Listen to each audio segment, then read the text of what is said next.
Muli po ay mapagpalang araw mga kaibigan at mga kapatid kay Kristo. Narito po muli ang Nimi Magarso Ministry ay magpapailan lang ng mga salita ng Diyos sa pamamaraang madali po nating maintindihan.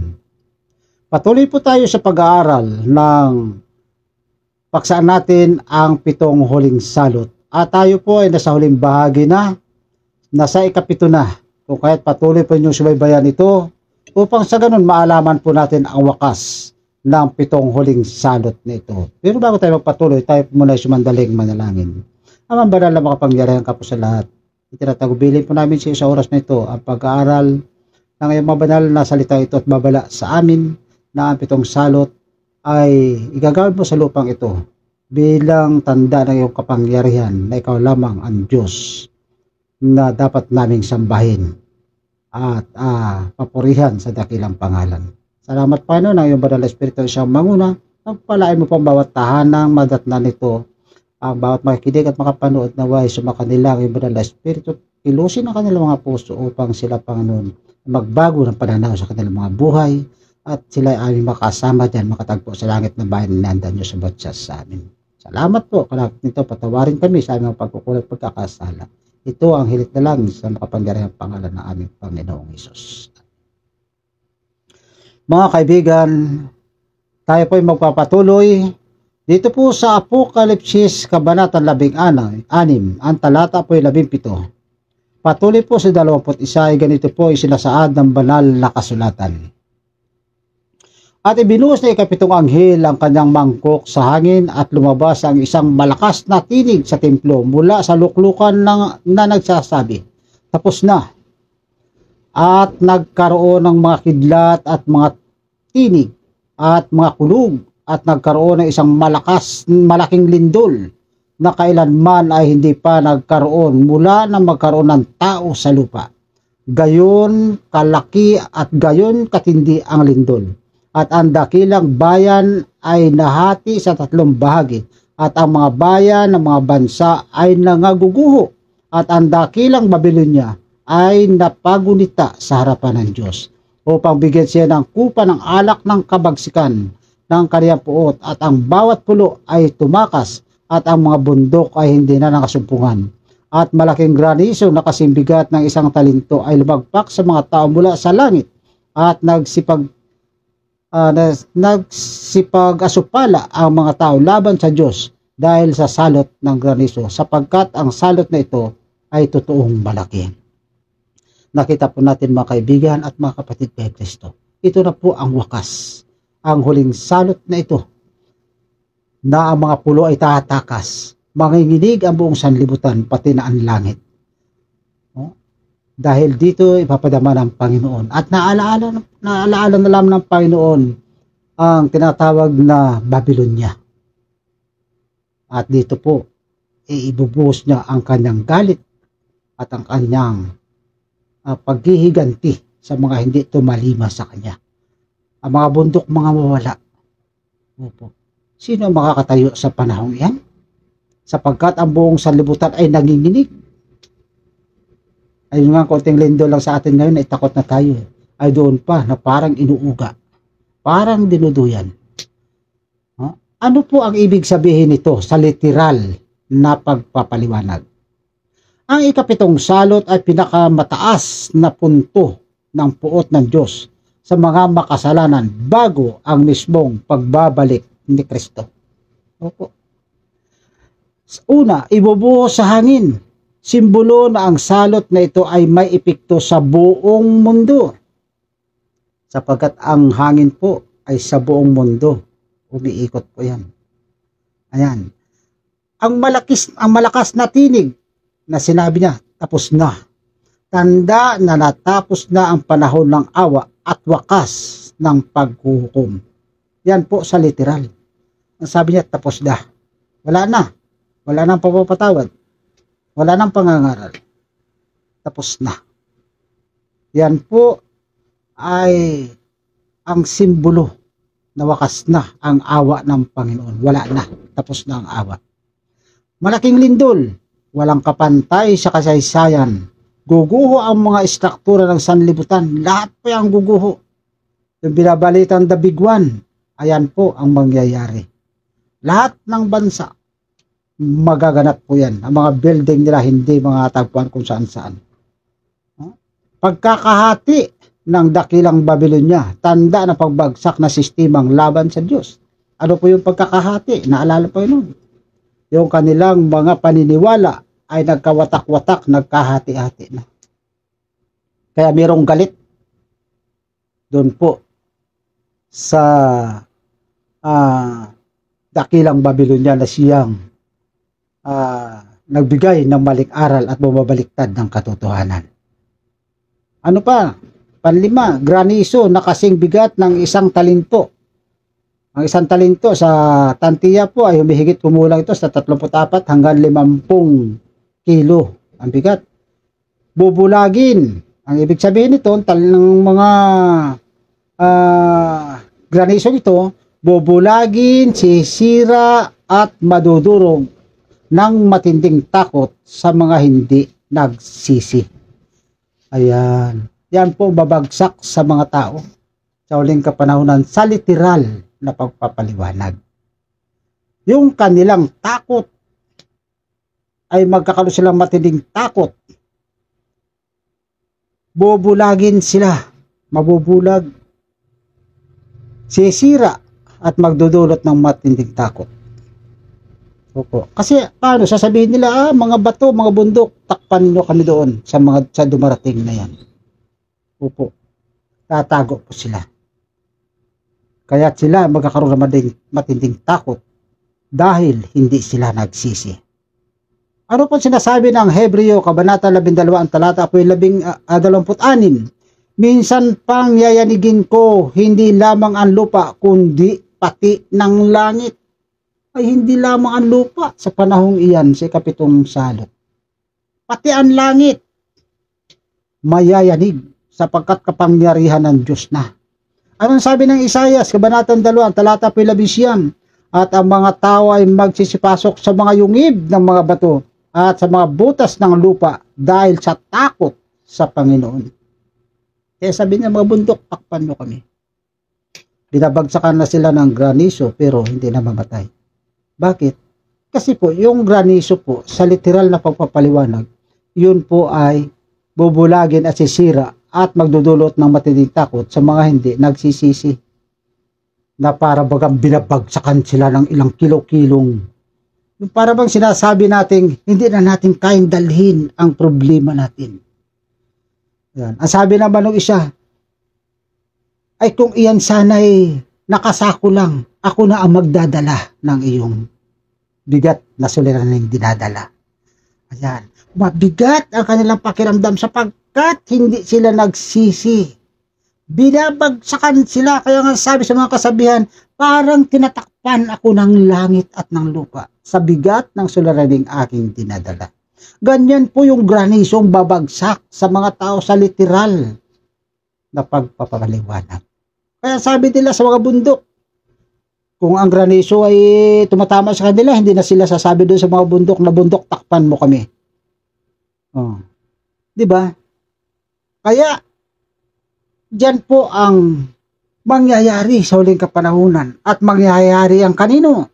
Doon sa mga taong hindi nagsipagsisi sa kanilang mga kasalanan. Opo. Tatago sila sa mga yungib. Kukubli sila sa darating na makapangyarihan sa lahat. Kahit sa ang sulok ka magtago, hindi ka maitatago ng iyong kasalanan ginawa sa ating Panginoon. Ito ang pinakamapanganib na yugto ng 7 salot sapagkat dito ganap na bumagsak ang kaharian ng kaaway. Bagsak na ang kapangyarihan ng Satanas. Ang kaharian ng kaaway na halos 6,000 taong nag-ahari sa sanlibutan ito ay ibabagsak ng ating Panginoong Hesukristo. Sa spiritual na kahulugan ay ano naman, pinaliwanag natin kanina sa literal, ay ano naman kahulugan nito sa spiritual nitong mga salot nito. Ang tapos na ay hindi lamang pahayag ng katapusan ng salot, kundi pahayag ng pagtatapos ng panahon ng sanlibutan ito. Ayan. Tapos na ang sanlibutan. Tapos na ang paghahari na Satanas. Hatulan na siya at igagapos. Wala nang panawagan ng biyaya sa mga tumanggi sa katotohanan. Wala na, tapos na rin. Kaya sabi ng Panginoon, tapos na. Yan. Ang mga matuwid ay tatayo sa gitna ng kaguluhan, ngunit ligtas sa ilalim ng proteksyon ng Diyos. Habang sila'y nagkakagulo dahil ang sanlibutan ay nanginginig, nayayanig. Ang mga makasalanan ay nagtatakbo ng purot parito. At habang nakikita nila dumarating na Panginoon sa Kristo, nagtatago sila hanggat maaari magtatago sila. Nagsisigaw sa mga bundok, takpan mo kami. Subalit, hindi po magyayari. Talagang masasaksihan ng kanilang mga mata ang pagdating ng ating Panginoong Kristo. Subalit, tayo na nakaalam ng katotohanan, tumanggap ng katotohanan, tinanggap natin ang mga aral ng buhay na mga aral ng salita ng Diyos. Tayo sa gitna ng kaguluhan at takot ng mga makasalanan ay nakatayo, nakatingala sa langit at nakataas ang mga kamay at sasabihin natin, Panginoon, dumating ka nawa. Ayan. At sasabihin ng Panginoon, mga pinagpala ng mga anak, tanggapin ninyo ang kariang inihanda ko sa inyo bago pa itatag ang sanlibutan. Wala nang panawagan ng biyaya, wala na ang awa, wala na ang katotohanan sa lahat ng mga tumanggi. Ang mga matuwid itatayo sa gitna ng kaguluhan. Ang Babylonia na pinag-isa ng dragon at hayop at ang bulaang propeta ay tuluyang mabubuwag dahil hindi matatag ang pundasyon ng kasinungalingan. Opo. Sa sanlibutan ito, nananaig ang kasinungalingan, magkaminsan na nakukulong pa yung hindi gumawa ng kasalanan. Basta't may pira ka lang, kuminsan nananaig ka. Yung kumuha lang ng isang biskwit sa mall, kulong agad. Pero yung kumuha ng mga libo-libo at bilyon-bilyon, hanggang ngayon wala pang napaparusahan. Ganyan po. Pero sa Panginoon, malaki man o maliit ang ginawa mong kasalanan, siguradong mananagot ka. At ang kabayaran ng kasalanan, malaki man o maliit, ay kamatayan. Opo. Ang tinatawag na malaking granizo ay sumisimbolo ng paghuhukom ng Diyos sa mga tumanggi sa Kanya. Yan po yung malaking granizo na bumagsak sa mga tao. Yung paghuhukom ng Panginoon. Opo, yan po ay sa spiritual na kahulugan. Hindi po talagang binagsakan sila ng mga granizo na magkadurog-durog sila. Hindi po. Yan po ay ang kapangyarihan ng Diyos doon sa mga tumanggi sa Kanya. Yan ang simbolo ng paghuhukom ng Diyos. Ano po sinasabi ng Nahum? Ang kabanatang 1, talata 5, ang mga bundok ay nanginginig sa harap niya at ang mga burol ay natutunaw at ang lupa ay nanginginig sa kanyang harapan. Lahat ng kanyang nilikha ay manginginig sa kanyang pagdating. Yun yung kalikasan, sumasaludo sa Panginoon. Natatakot sapagkat ang lupang ito'y pinagharian ng kasalanan, ay mapupugnaw din po ito kasama ng kasalanan ng mga makasalanan. Kaya sila din ay nanginginig. Bakit? Halos 6,000 taong pinagharian ni Satanas ang lupang ito. Papalitan ito ng Panginoon. Magkakaroon ng bagong langit at bagong lupa na tatahanan ng mga banal. Walang bakas na maiiwan. Kaya't ang sanlibutan man ay nagulo. Nanginig sila sa takot sa pagdating ng ating Panginoon. Sapagkat hindi lang ang mga makasalanan ang magbabata at mawawala, kundi pati ang ating tinutungtungang lupa ito ay mawawala. Sapagkat pinagharian ito ng kasalanan. Dito nabaon ang mga makasalanan. Dito kinuha ang taong nagkasala. O kahit papalitan ito ng bagong langit at bagong lupa na tahanan ng mga banal. Dito po sa Daniel, kabanatang 2, kabanatang 2, ang talata po ay 44. At sa mga kaarawan ng mga haring ito ay magtatatag ang Diyos ng langit ng isang kaharian na hindi magigiba kailanman. Opo. Yung mga hari sa lupa, mawala na po yan lahat. Mga kaharian, wala na po yan. Pugnaw lahat yan. Mga building nilang magaganda, wala po yan. Sasabog lahat yan. At magkakaroon ng bagong lupa na tatahanan ng mga banal at magkakaroon ng bagong kahariang itatayo ng ating Panginoong Diyos. Sa spiritual na mensahe, lahat ng itinatag ng tao sa labas ng kalooban ng Diyos ay mawawasak. Ngunit ang kaharian ng Diyos ay mananatili magpakailan-kailanman. Ano mang bagay na iyong pinagsikapang gawin na hindi kalooban ng Panginoon, mawawala lahat yan. Nag-ipon ka ng kapayamanan sa lupa, lahat. Pero hindi kalooban ng Panginoon, mawawala yan, kasama ka. Subalit kung ikay nag-ipon ng kayamanan na kalooban ng Panginoon na doon sa langit, ikaw ay dadalhin doon sa iyong pinagsikapan na inipong kayamanan sa langit. Doon ka maninirahan kasama ang Diyos magpakailan-kailanman. Napakasarap mga kaibigan at mga kapatid kay Kristo. Ano ang sabi dito at patotoo ni kapatid na Ellen G. White? Sa malaking tunggalian, pahina 636 hanggang 637, habang bumabagsak ang huling salot, ang kalikasan ay tila nawawala, ang dagat ay umuungal, ang mga bundok ay gumuguho, at ang mga bansa ay nagkakagulo. Ngunit sa gitna ng kaguluhang ito, ang bayan ng Diyos ay payapa, ang tinig ng Diyos ay naririnig na nagsasabing, tapos na. Maging ang lupang ating tinutungtungan, ang hangin, ang dagat, ang tubig, nagkaroon ng problema lahat. Nagkanda gulo-gulo kasama ang mga makasalanan. Samantalang ang bayan ng Diyos na kanyang iniingatan ay nakatuyong matuwid. Habang ang sanlibutan ay naghihilakbot, ang mga matuwid ay may katiyakan ng kaligtasan sa ilalim ng proteksyon ng kataas-taasan. Habang sila ay nagkakagulo, naghihiyawan, nag-iiyakan, ang mga banal naman ay nag-aawitan sa kagalakan. Anong mga aral para sa mga panahon, sa panahon natin ngayon? Lahat ng bagay dito sa mundo ay pansamantala lamang. Darating ang panahon ng pagyanig at tanging ang matatatag sa pananampalataya lamang ang mananatiling nakatayo. Ang panahon ng biyaya ay may hangganan. Kapag sinabi ng Diyos na tapos na, wala nang pag-asa para sa hindi nagsisisi. Opo, may hangganan po ang habag ng Panginoon.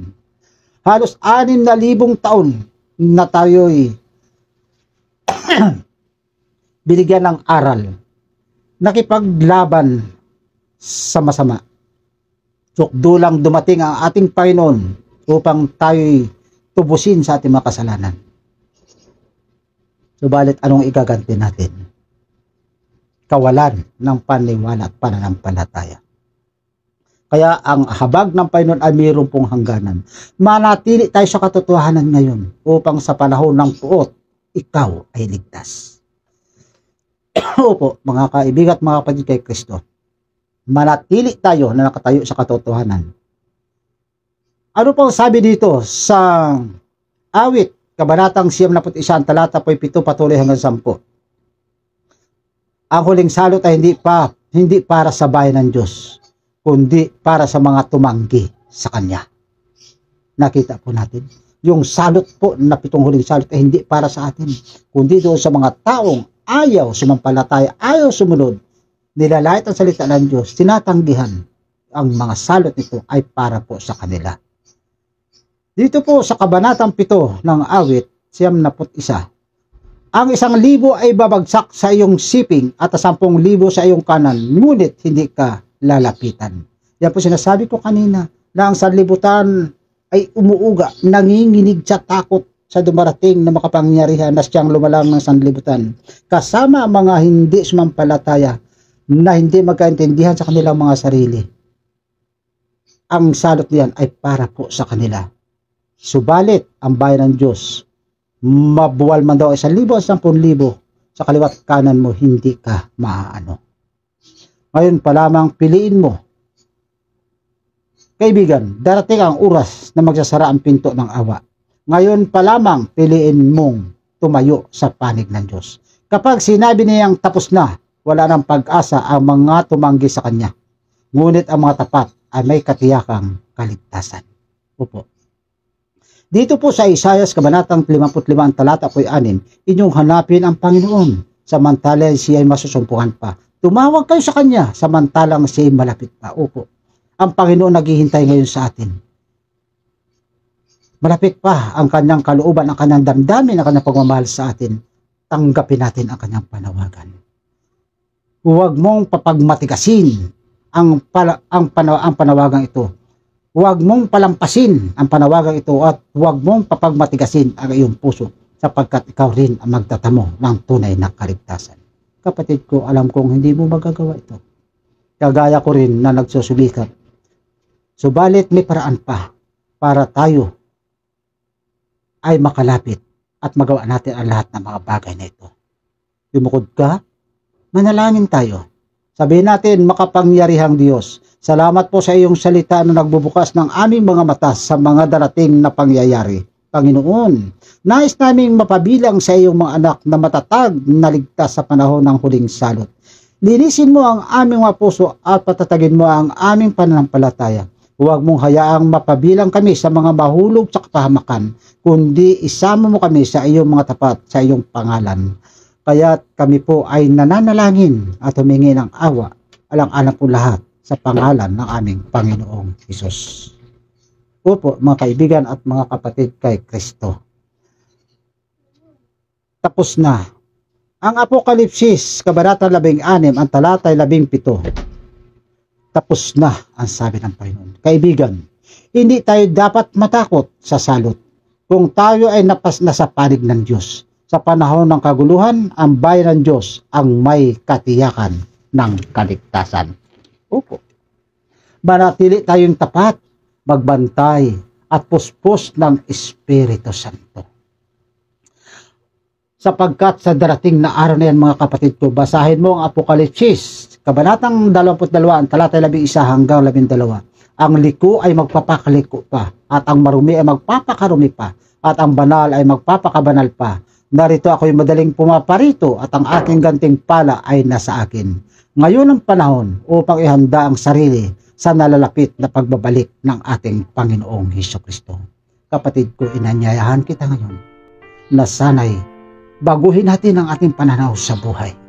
Sapagkat darating araw na hugutin na ng Panginoon ang kanyang awat habag sa sanlibutan ito, wala nang pag-asa.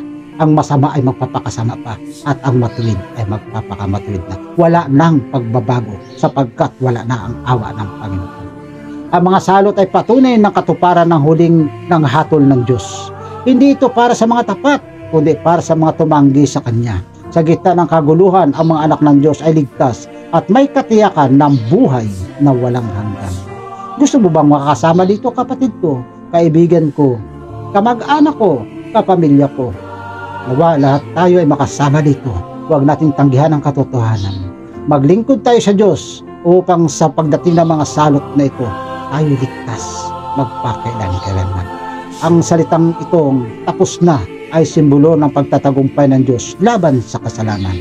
Manatili sa liwanag ni Kristo ngayon upang hindi ka matakot sa dilim ng huling mga araw pagdating ng Panginoon. Mga kaibigan at mga kapatid kay Kristo, ito ang panawagan sa atin ngayon. Baguhin natin at palambutin ang ating mga puso. Maging masipag tayo sa katotohanan. Maging masipag tayo sa paglilingkod sa Panginoon. Layuan na natin ang mga gawain na sanlibutan ito. Ang nakapagpapatisod sa atin, ang nakapagbigay sa atin ng kabalahan, yung ating mga gadget minsan, nandiyan si Satanas, kung kaya tayo ay nalilinlang. Sa halip na tayo magbasa ng banal na kasulatan, sa halip na tayo bumunta sa bahay-sambahan upang magsamba, nawiwili tayo sa kinaialiwan natin ang mga gawa ng dyablo na panlilinlang at pawang mga kasinungalingan. Ibig kong sabihin, mga kapatid ko, magbago tayo ng pananaw sa ating buhay. Maglingkod tayo at magtapat hanggang sa wakas upang tayo ay maligtas. Natapos po natin ang 7 huling salot na darating sa sanlibutan ito. Naway mabulat tayo sa katotohanan, mga kapatid ko. Alam natin kung ano ang tama at mali. Sundin natin kung ano sinasabi ng banal na kasulatan upang tayo ay magmana ng buhay na walang hanggan. Kung nagustuhan mo ang video ito, akin po hinihiling na ito inyong i-like at i-share sa iba pa man upang sila man mabigyan ng babala at kung dumating ang panahon, sila ay magpapasalamat sa iyo sapagkat sa magitan ng iyong pag-share, sila ay nakaalam ng katotohanan at kayo'y nagkatagpo. Tayong lahat ay nagkita-kita sa langit na bayan na inihanda ng Panginoon sa bawat isa sa atin. Ito ang aking dalangin sa banal na pangalan ng ating tagapagligtas na si Jesus. Amen.